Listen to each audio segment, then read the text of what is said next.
Hello， 大家好，我是塔塔。最近天气又转凉，来吃锅物暖身是最高级的享受了。过年期间去了一趟仙台，突然对仙台的乡土料理产生兴趣。这是一道利用小芋头跟马铃薯熬煮的豚汁味噌汤，没有吃过的人都可以试试看哦。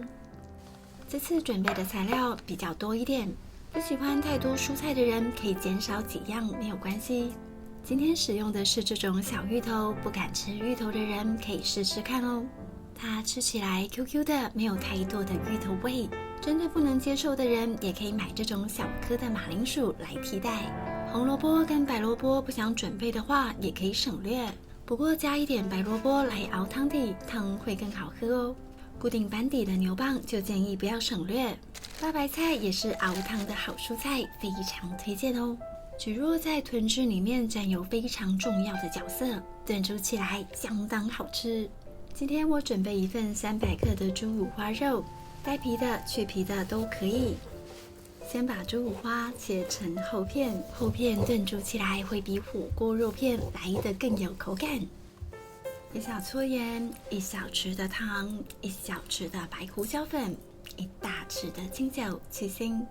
充分的搓揉一下，让猪肉先渗出多余的水分，接着先放一旁静置。芋头削皮的时候，如果皮肤会过敏，可以戴一双手套。小芋头削好皮之后，就像这样。你也可以像这样，一半马铃薯，一半芋头来炖煮。准备一个铸铁锅或者任何喜欢的锅子，先在锅底铺上白菜梗。接着把马铃薯跟芋头放上来，蒟蒻我会先在两面切上格纹，这样会比较好入味。这个蒟蒻炖煮完之后，吃起来有点像肉，蛮好吃的哦。吃素的朋友也可以省略肉，用蒟蒻替代。接着用汤匙一块一块挖下来，不用太整齐，这样可以方便入味。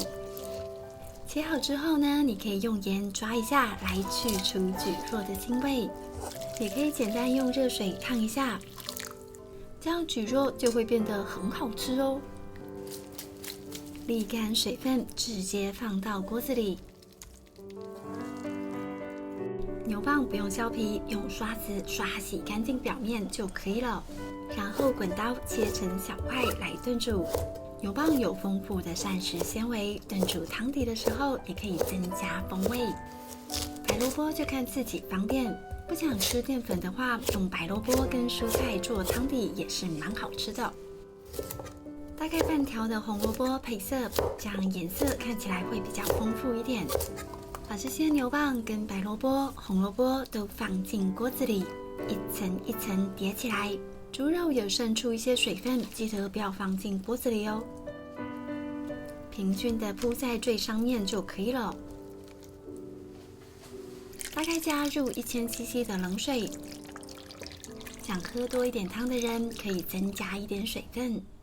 开中火慢慢的煮滚，等汤快滚的时候有一些浮沫。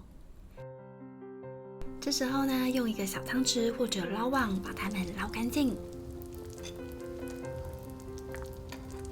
接着再补适量的清酒来炖煮。这边准备了一些白味噌、红味噌，先挖1小匙的分量出来，锅子里倒出一些高汤，用一个汤勺慢慢的溶解味噌。等味噌溶解了之后，就可以混入汤里了。这里呢，我准备了2包无调味的昆布彩鱼高汤，直接的放进来跟蔬菜一起熬煮。用小火慢慢的炖煮25分钟左右。等待的时候来准备一点蒜苗，把蒜白跟蒜苗叶分开来处理。红喜菇的部分从中间剥开来，然后用 V 字形的方式切掉蒂头，把红喜菇分成小部分来使用。这边检查一下马铃薯熟了没有。能够轻易搓下去就表示熟透了。接着把高汤包先取出来，放入红喜菇，大白菜叶跟蒜白的部分。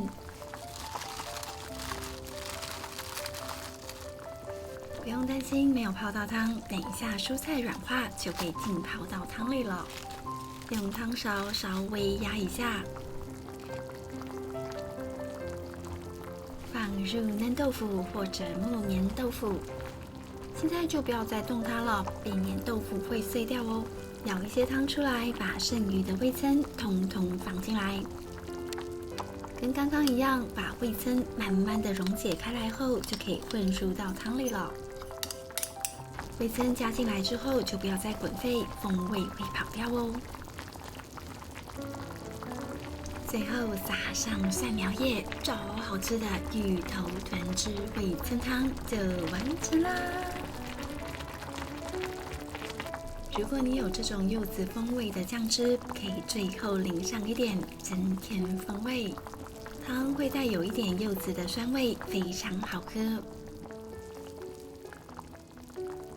好了，这边饭也煮好了。我今天煮的是石谷米饭，把煮好的饭捏成三角形，贴上一片海苔，就是好看又好吃的三角饭团啦。这道豚汁味噌汤，连我家不吃芋头的小孩都喜欢。没有太重的芋头味，芋头吃起来 QQ 的，也不会整个散掉，溶在汤里。汤头喝起来清爽不油腻，带有蔬菜的鲜美跟浓郁的味噌风味。好咯，看得我肚子都咕噜咕噜的叫了，先来一口嫩嫩的豆腐。这个芋头真的意外的好吃。第一次买小芋头，真的买太少了。以后呢，我都要买这种小芋头来炖汤。还有这个炖煮到入味的蒟蒻，一定要加哦，太好吃了。好喜欢喝这个汤，营养又健康。觉得没有米饭很空虚的朋友，搭配石谷米的三角饭团一起吃，简直绝配。好了，今天的影片就到这里。喜欢我的分享，记得帮我点赞跟订阅，还要开启小铃铛哦。那我们下次再见，拜拜。